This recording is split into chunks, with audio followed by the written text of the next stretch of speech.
오늘도 하나님의 은혜가 사랑하는 우리 모든 성도님들 위해 임하시기를 축복합니다. A.W. 토저라는 사람은 그리스도인들의 모든 실패는 예배의 영광을 경험하지 못하는 데서 기인한다, 이런 유명한 말을 남겼습니다. 오늘 현대교회가 진정 잃어버린 보석이 있다면 그것은 바로 예배하는 것을 잃어버렸다라고 그는 지적하고 있는 것입니다.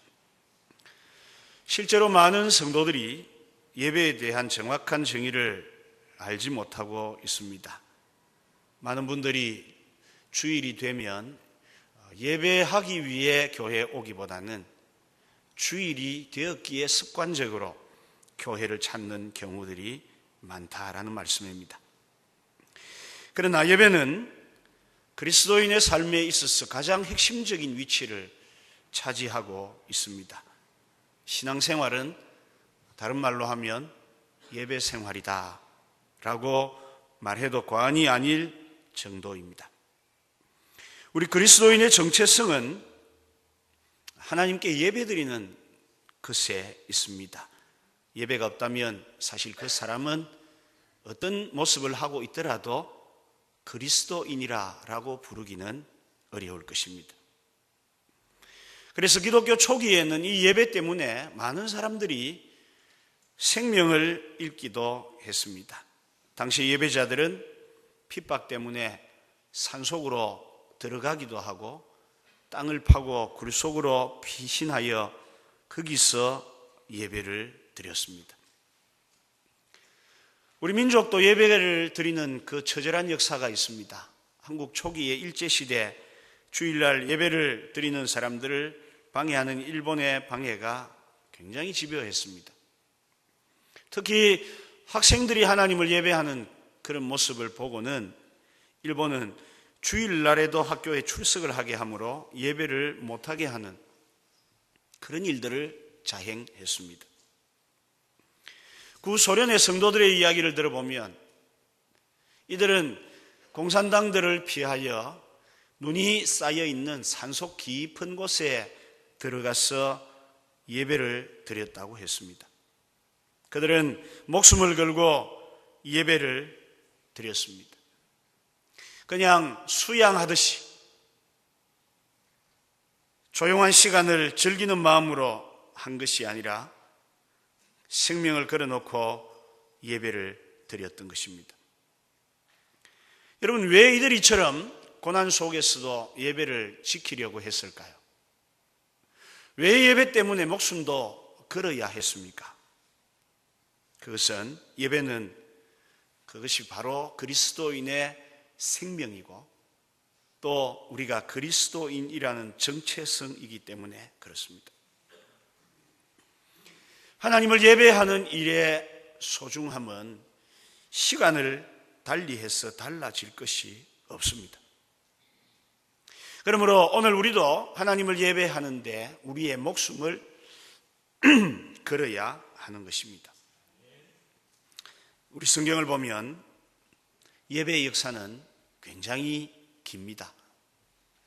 아브라함은 하나님의 부름을 받은 이후 늘 예배하는 삶을 살았습니다. 그는 가는 곳마다 단을 쌓고 하나님을 예배했습니다.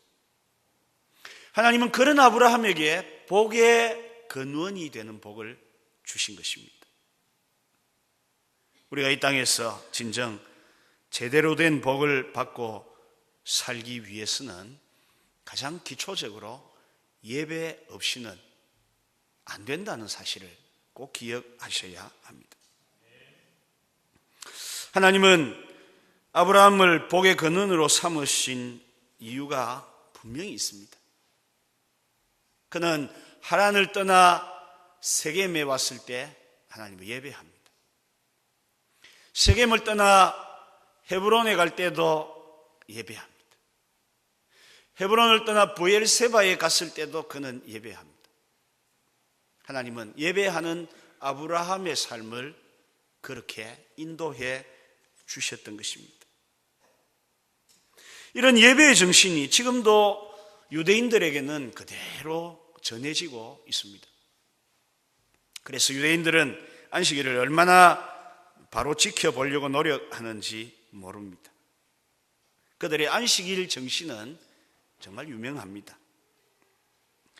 일주일 내내 시끌벅적 지내다가도 안식일이 다가오면 유대인들은 아주 적막강산이 되어버립니다.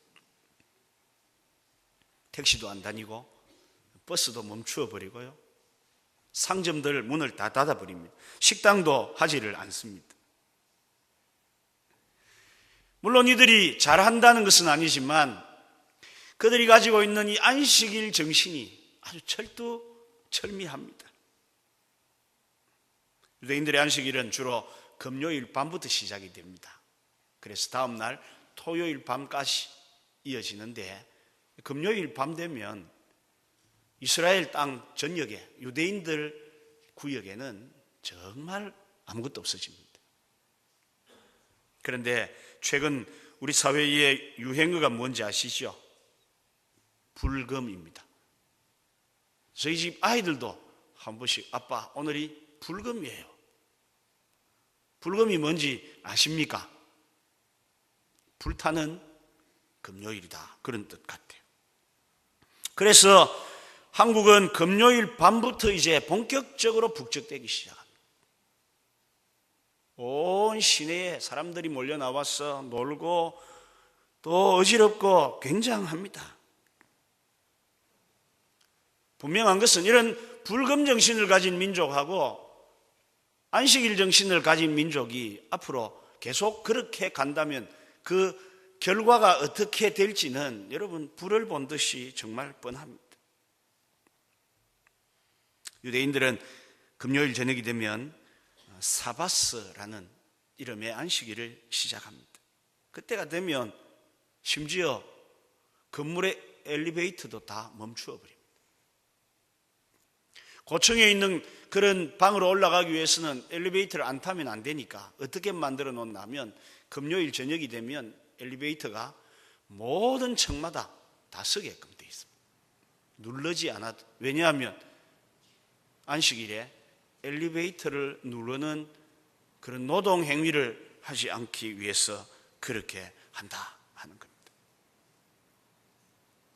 이게 그냥 사람들의 의식 속에만 있는 것이 아니라 2001년 이스라엘 의회에서는 그 이후로 지어지는 건물에 엘리베이터가 들어갈 때는 반드시 안식일에는 각 층마다 서도록끔 된 엘리베이터를 설계하도록 법으로 의회가 정할 정도입니다.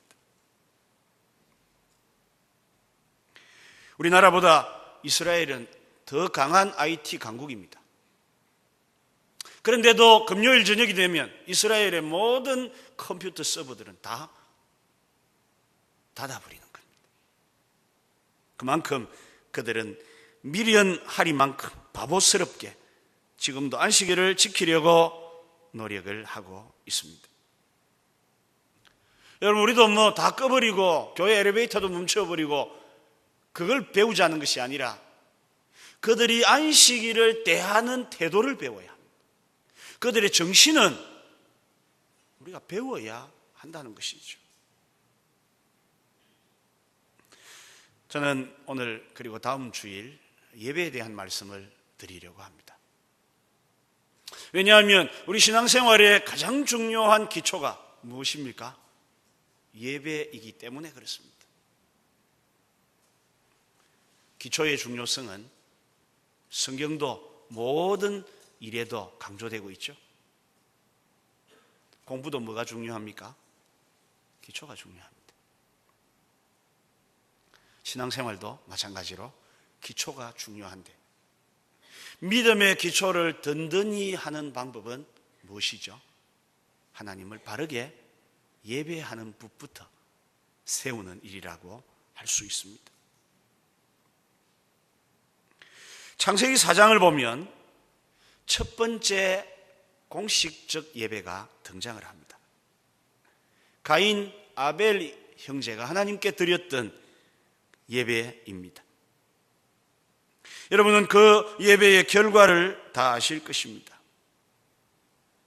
가인의 예배는 하나님으로부터 거절당하고 아벨의 예배는 하나님이 받아주신 것입니다. 사실 오늘날에도 우리가 드리는 예배의 결과는 이 두 가지입니다. 하나님이 받으시는 예배, 하나는 거절하시는 예배. 예배의 결과가 이 둘로 분명히 나누어지고 있습니다. 사실 다르게 이야기하면 오늘날에도 성도들 가운데 가인처럼 예배하는 이들이 있고 아벨처럼 예배하는 이들이 있다. 그렇게 말씀드릴 수도 있는 것입니다. 오늘 우리는 우리 자신의 예배가 어디에 속해 있는지를 점검해 보셔야 합니다. 예배에 대한 첫 번째 시간이기 때문에 예배에 대한 이해를 먼저 좀 돕고 지나갈까 합니다. 예배가 무엇일까요? 주일날 한 곳에 모여서 그저 찬송하고 설교 듣고 그래서 행사를 마치는 것이 예배입니까?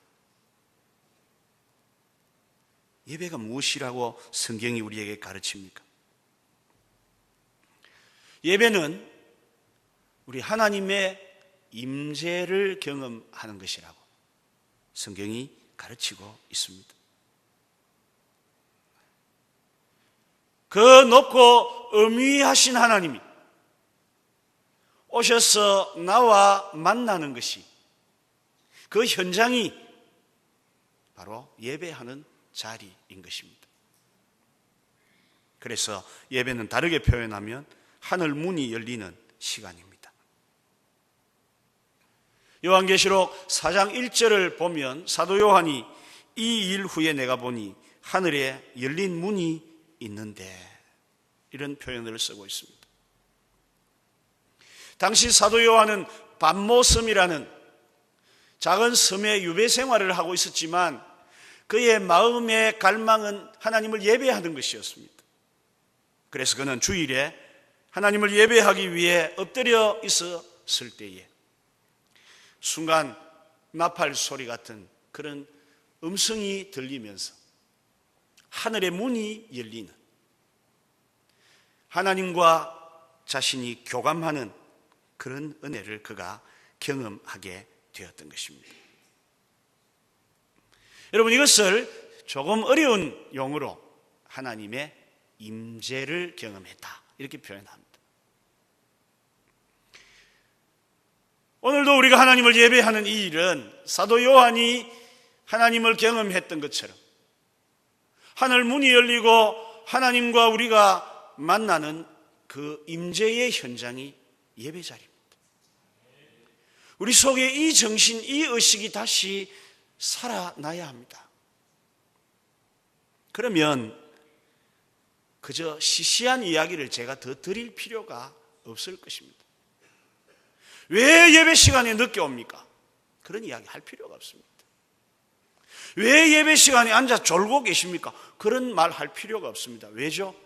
하늘 문이 열리고 하나님이 임재하시는 현장에서 뭐 그런 쪼잔한 이야기를 할 수 있겠습니까? 그래서 우리는 디테일한 하나하나의 행동을 이야기하기보다는 예배가 하나님의 임재를 경험하는 일이라는 사실을, 그 정신을 좀 더 먼저 알아야 할 필요가 있을 것 같습니다. 계시록 3장 22절에 보면 귀 있는 자는 성령이 교회들에게 하시는 말씀을 들을지어다 라는 말씀이 있습니다. 이 말은 하나님이 예배를 통해 우리에게 말씀하시는데 그 말씀을 갈망하며 그 앞에 나와 앉아 있는 것이 예배자의 필수적인 태도라는 말씀입니다. 또한 예배는 하나님의 가치를 인정하고 엎드리는 것입니다. 우리가 예배를 하나님 앞에 드리는 것은 하나님이 하나님이십니다 라는 인정이 거기에 들어있습니다. 그러니 여러분, 거기에 무슨 말을 더 할 필요가 있습니다. 예배의 태도를 바로 하십시오, 그런 이야기 할 그런 이유조차 찾을 수가 없습니다. 하나님이 하나님이십니다. 그 가치를 인정하는 자리가 예배라는 것입니다. 여러분, 예배라는 단어가 영어로는 worship이라는 단어죠. 제대로 이들이 아마 사용을 한 것 같습니다. 이 단어의 어근은 worth, 가치라는 단어입니다. 요한계시록 4장 10절 이하에 보시면 신구약 시대의 성도들을 대표하는 24장로들이 보좌에 앉으신 하나님과 또 그 곁에 계신 어린 양에게 이렇게 고백합니다. 우리 주 하나님이여, 영광과 존귀와 능력을 받으시는 것이 합당하오니. 여기에 합당하다는 단어가 worth, 가치 있다 라는 그런 단어입니다. 여러분, 하나님이 왜 우리의 예배를 받으실 만큼 가치 있는 분이시죠? 그것은 그는 만물을 창조하신 분이십니다. 그리고 그는 지금도 모든 것을 다스리는 통치자이시기 때문입니다. 인간의 과학이 아무리 발달해도 하나님이 만드신 것, 다스리시는 것의 일부밖에는 보지를 못합니다. 그래서 우리가 하나님을 예배할 때마다 가져야 할 마음은 온 세상을 창조하신 창조주 하나님, 그걸 다스리시는 통치자 하나님을 인정하면서 그가 하시는 모든 일들에 엎드려 맞다고 그렇게 인정해 드리는 것이 바로 예배라는 것입니다. 요한계시록 5장에 가면 창조주 하나님을 향한 예배에서 어린 양 예수 그리스도에게로 초점이 옮겨갑니다. 5장 8절을 보면 책을 취하시며 내 생물과 24장로들이 어린 양 앞에 엎드려, 이런 표현이 나옵니다.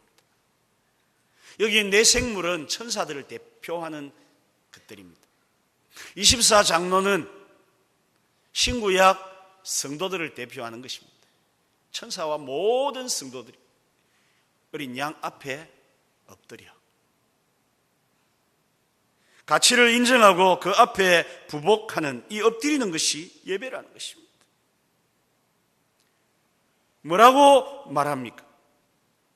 죽임을 당하신 어린 양이 능력과 부와 지혜와 힘과 존귀와 영광과 찬송을 받으시기에 합당하도다. 거기도 합당하다는 단어를 씁니다. 엎드려서 하나님의 가치를 인정하는 것이 예배예요. 거기에 뭐 다른 게 비집고 들어갈 게 없습니다. 그걸 예배로 한다면 어떻게 예배 시간에 앉아가지고 딴 행동을 합니까? 어떻게 늦게 삐적삐적 문을 열고 들어올 수가 있습니까? 저는 앞에서 여러분들에게 한 가지 도전적 말씀을 드렸습니다. 여러분의 예배가 가인의 예배인지 아니면 아벨의 예배인지를 확인해 보시라는 도전입니다.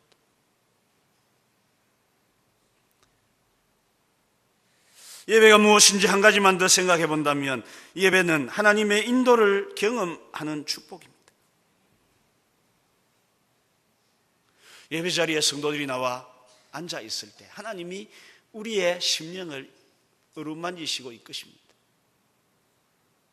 우리가 어디로 가야 할지, 어떻게 살아야 할지를 그때 영적으로 가르쳐 주시는 겁니다. 그래서 예배 자리에 있지 않은 사람이 하나님의 인도를 받기가 어렵습니다. 하나님은 아브라함에게도 그렇게 하셨고 또 이삭과 야곱에게도 하셨을 뿐만 아니라 지금도 예배하는 자들을 인도하시는 그런 복을 허락해 주시는 것입니다. 그래서 예배 없는 성도의 삶은 생각할 수 없습니다. 예배를 잃어버린 삶이라는 것은 사실 모든 것을 다 포기한 삶이라고 해도 과언이 아닙니다. 우리는 정말 이 예배 자리를 소중히 여겨야 돼요. 하나님을 예배하는 이 일을 귀하게 여기셔야 합니다. 내 삶의 예배가 아벨의 예배처럼 되살아나도록 늘 신경을 쓰고 노력하셔야 돼요. 왜냐하면 우리는 가만히 있으면 자꾸 가인의 예배처럼 그렇게 예배가 변질되어질 수밖에 없기 때문에 그렇습니다. 지금도 하나님은 예배하는 사람들의 걸음을 인도합니다. 모든 인생이 이 땅을 살다 보면 난관을 만나지만은 예배하는 사람은 하나님이 그 길을 인도하십니다.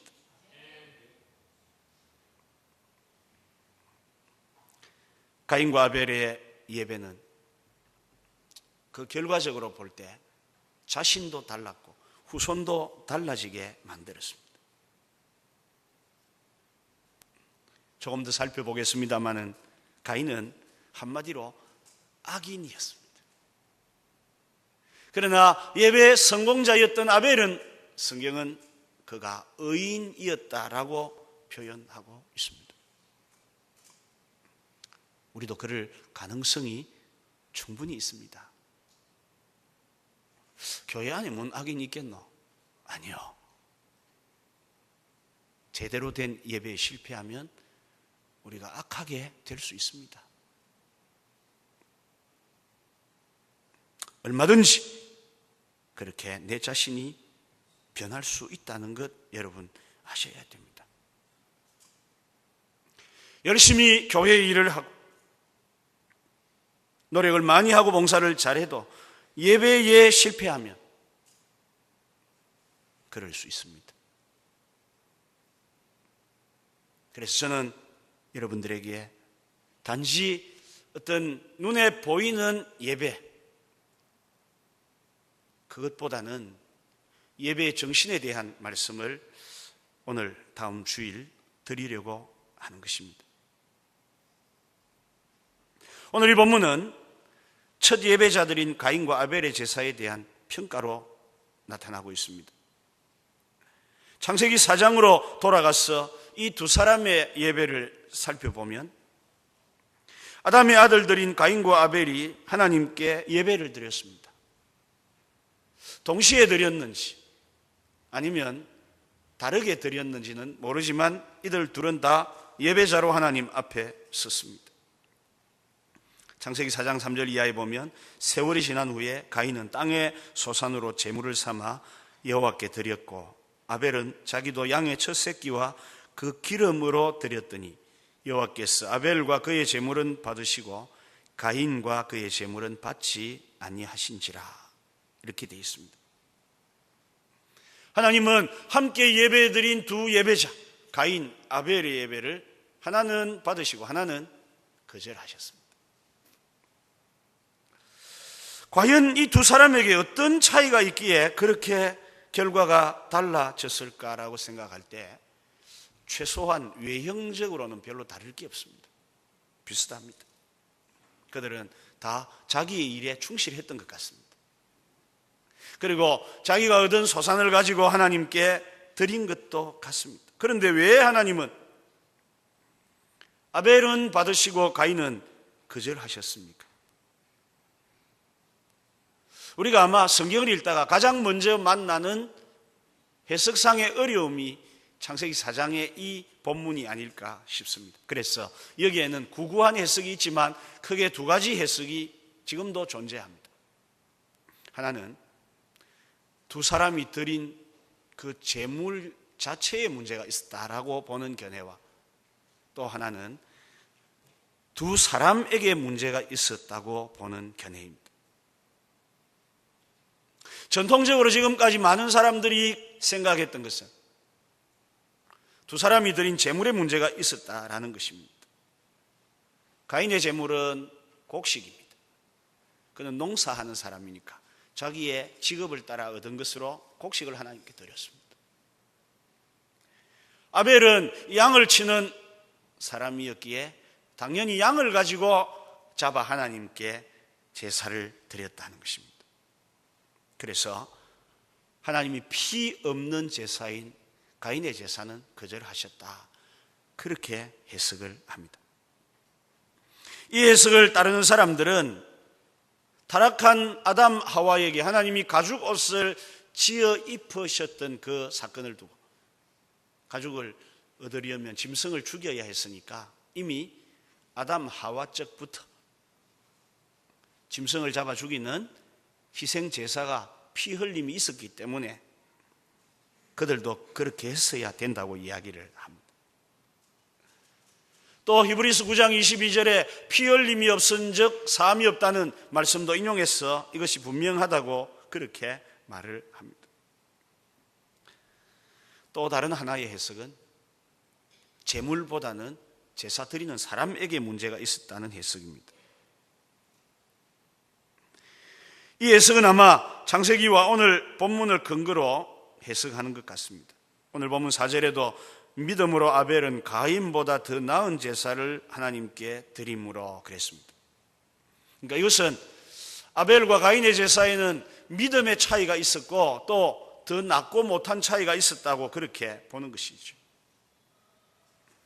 창세기 4장 3절에도 가인은 땅의 소산으로 제물을 삼아 여호와께 드렸고 아벨은 양의 첫 새끼와 그 기름으로 드렸더니 여호와께서 아벨과 그의 제물은 받으시고 가인과 그의 제물은 받지 아니하신지라. 이것 때문에 아벨과 그의 제물, 아벨이 받아지니까 그의 제물도 받아지고 가인이 거절되니까 그의 제물도 거절되었다, 이렇게 사람에게서 문제를 찾는 해석입니다. 일반적으로 볼 때 이 두 가지가 다 타당합니다만은 후자 쪽에 조금 더 무게가 있는 것은 사실인 것 같습니다. 왜 그러느냐 하면 구약의 제사법 가운데 하나가 소제라는 제사가 있습니다. 소제는 무슨 제사입니까? 곡식 가루를 하나님께 드리는 제사예요. 그걸 볼 때 그 물건 자체가 문제였다고 보기는 좀 어렵다는 것이죠. 그러나 여러분, 오늘 이 물건 제물에도 문제가 있었음을 성경은 우리에게 가르칩니다. 어떻게 가르치고 있습니까? 가인은 자기 소산으로 제물을 삼아 이렇게 돼 있죠. 여기에 이 소산이라는 표현은 특정한 어떤 것을 의미하지 않습니다. 가인이 농사 지었습니다. 농사를 지어가지고 막 얻어놓고 보니까 그 중에 그냥 뭐 하나, 이거 되겠네, 그렇게 했다, 그 말입니다. 우리 한글과 히브리어나 헬라어의 차이점이 무엇이냐 하면 히브리어 헬라어는요 반드시 어떤 일에 대해서는 꼭 지적을 잘하는 그런 언어입니다. 그러니까 그냥 꽃 이렇게 안 합니다. 그 꽃, 저 꽃, 이 꽃 이렇게 합니다. 그러니까 땅의 소산으로 드렸다 이 말은 그냥 있는 것 중에 막 그냥 이렇게 드렸다는 거죠. 그러나 아벨은 어떻게 드립니까? 양의 첫 새끼와 그 기름으로 드렸더니, 양의 첫 새끼라는 이 표현은 특별히 구별되어진 지정된 것으로 하나님께 드렸다, 그 표현입니다. 수많은 양 중에 한 마리 턱 지나가다 잡아서 하나님 여기 있습니다 라고 한 것이 아니라 하나님께 드릴 것을 준비하고 갖추어서 그것을 하나님께 드렸다, 그런 표현입니다. 그러니까 제물 자체에도 다소의 차이는 있습니다. 그러나 성경이 우리에게 가르치는 것은 그래도 중요한 것은 무엇입니까? 사람입니다. 그냥 있는 것 중에 하나를 드린 그것도 가인의 마음이었고, 하나님을 위해 특별하게 준비하고 또 갖추고 준비해서 드린 그것도 아벨의 마음이지 않습니까? 알고 보면 사람에게 중요한 문제가 있다, 그런 말씀이죠. 여러분, 예배는 사람이 중요합니다. 우리가 무슨 생각, 어떤 태도, 어떤 모습으로 하나님 앞에 나와 예배 드리는가, 그것이 굉장히 중요합니다.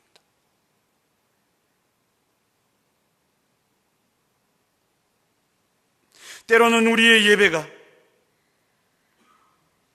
미신을 믿고 있는 사람들보다 못할 때도 있죠. 옛날에 어른들 보면 자식들 잘 되라고 새벽같이 일어나서 장독대에 정한수 떠놓고 그 추운 겨울에도 목욕하고 새 옷 갈아입고 손을 비비는 그런 사람도 있는데, 하나님의 임재를 경험하는 그 현장 속에 나가면서도 아무 생각 없이 별 뜻 없이 그냥 불쑥 나가버리는 그런 우리의 모습이 없지 않다, 그 말씀입니다. 그래서 우리는 믿음의 기초를 새롭게 하는 이 자리에서 먼저 예배를 다시 확인해 보아야 합니다. 과연 내 예배가 하나님이 받으시는 예배일까? 내가 가인처럼 예배하는 자 아닌가? 보셔야 돼요. 일주일 중에 주일이 다가왔으니까, 그 시간 중에 11시 시간이 되었으니까 그냥 습관적으로 책 들고 나와서 하나님을 예배하고 있는지, 아니면 그 시간, 그 양의 첫 새끼를 준비하듯이 그 시간을 준비하고 그 때를 기억하고 생각하고 있다가 하나님 앞에 나와 예배하고 있는지, 과연 나의 예배는 어떤 예배인지를 살펴보셔야 한다는 것이죠. 제가 성도들이 하는 이야기 가운데 들을 때마다 별로 기분 좋지 않은 이야기가, 목사님 벌써 주일이 됐습니다, 이 이야기입니다. 그분은 주일이 그냥 있는 날 중에 하나인 거예요. 예배 시간도 그런 시간 중에 한 시간 그냥 드리는 거예요. 땅에 소산을 드리는 거죠. 목사님, 저는 오늘을 기다렸습니다. 하나님을 예배하는 주일을 상당히 사모하고 갈망하는 마음으로 생각하고 기다리다가 왔습니다. 이것은 뭡니까? 양의 첫 새끼를 드리는 거죠. 준비하고 생각하고 있다가 갈망하는 마음으로 왔으니까 그렇습니다. 과연 여러분에게 있어서 주일 11시는 어떤 시간입니까? 땅의 소산 시간입니까? 아니면 양의 첫 새끼와 그 기름을 드리는 시간입니까? 어떤 마음이시죠?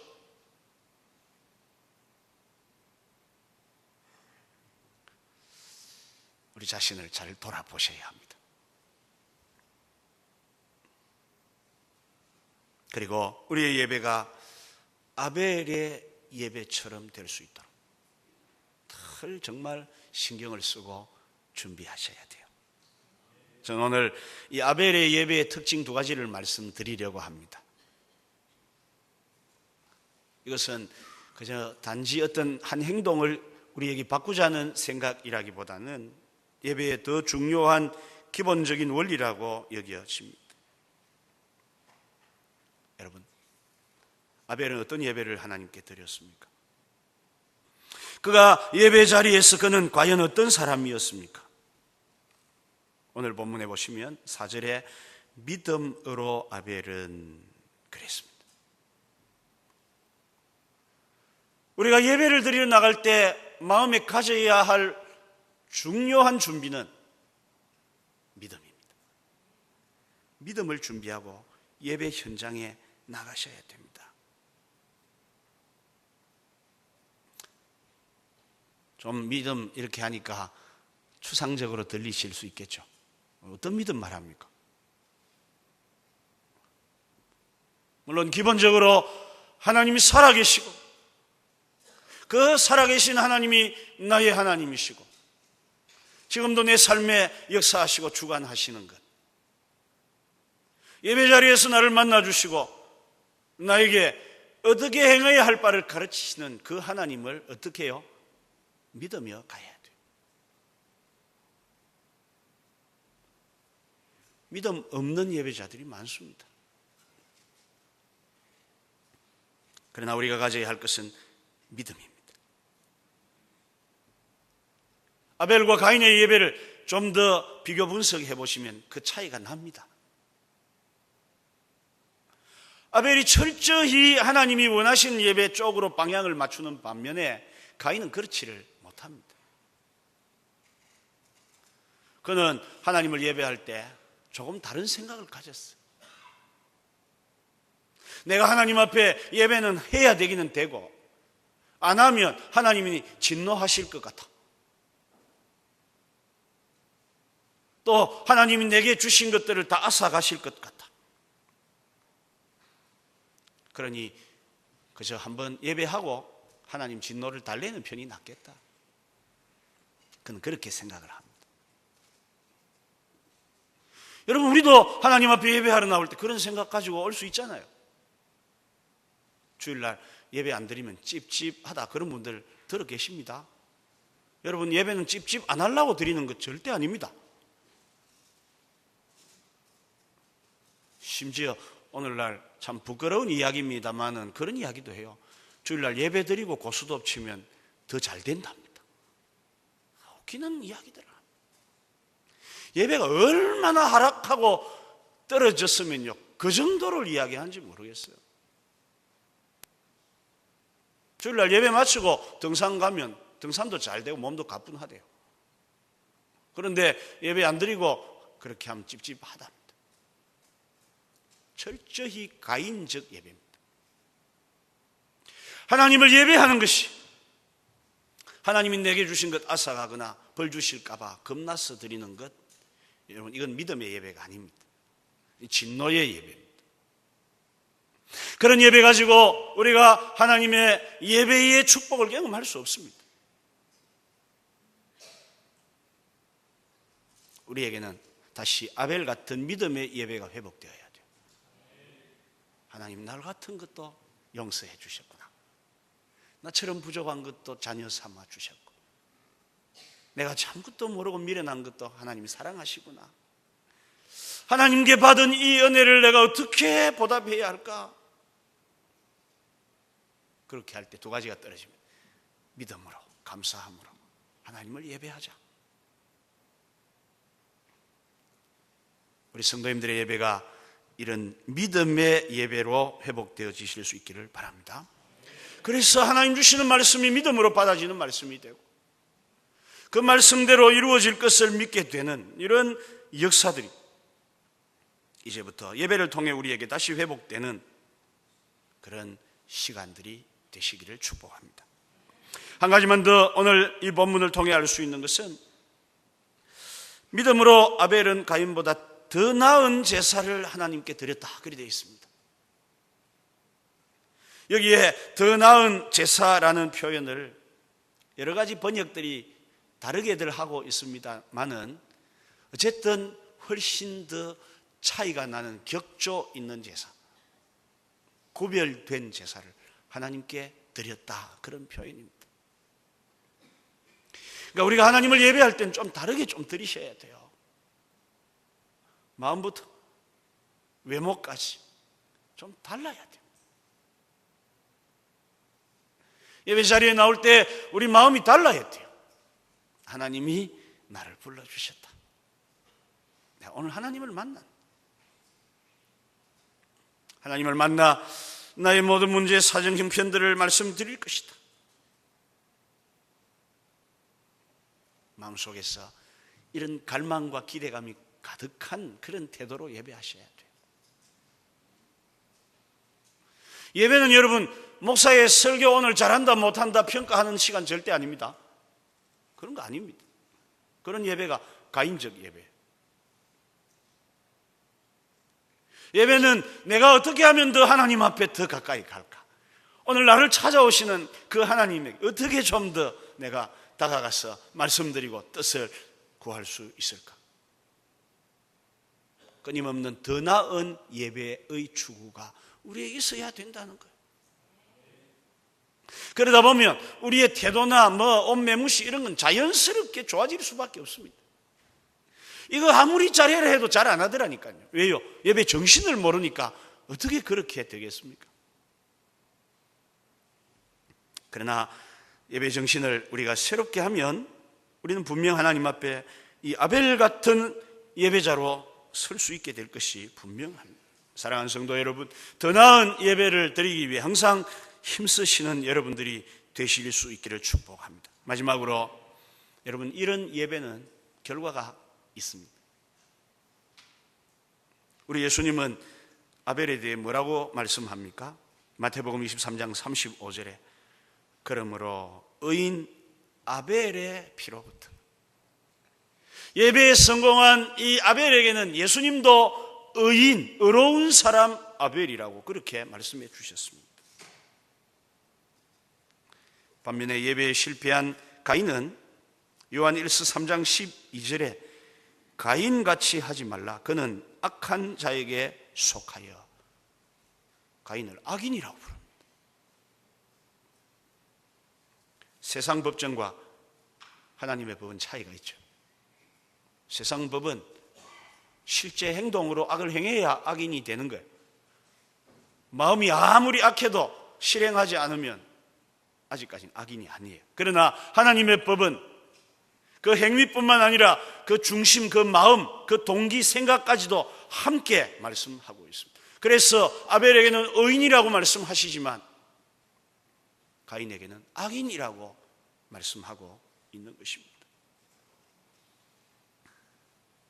예배의 결과는 여러분 엄청납니다. 우리가 잘 하나님 앞에 드린 예배 한 번이 우리 생명을 살리고 내 가정을 살려요. 나라도 살립니다. 그러나 잘못된 예배 한 번이 가인처럼 결국은 분노에 가득 차서 자기의 동생 아울을 어떻게 하죠? 쳐서 죽이는 희대의 살인극을 만들어 낼 수도 있다는 것입니다. 말씀을 마칩니다. 아벨은 맞아 죽었습니다. 얼마나 억울한 죽음입니까? 그런데 성경은 그의 죽음에 대해 뭐라고 말합니까? 오늘 4절 끝에 그가 죽었으나 그 믿음으로서 지금도 말하느니라. 아벨은 맞아 죽었습니다.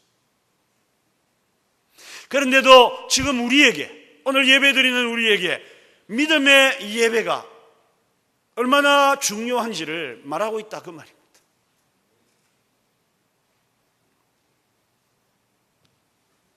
우리의 예배를 다시 한번 잘 확인해 보십시다. 그리고 우리 속에 있는 가인 같은 예배의 모습들을 제거해야 아벨처럼 다시 하나님 앞 예배를 바르게 회복하고 바른 예배자가 됨으로써 우리가 이 세상을 떠난 후에도 우리가 말할 수 있는 위대한 삶, 이 존경받는 삶을 이 땅에서 살아가는 귀한 예배자들이 되시기를 주님의 말씀으로 축복합니다. 찬송가 442장 찬송하겠습니다.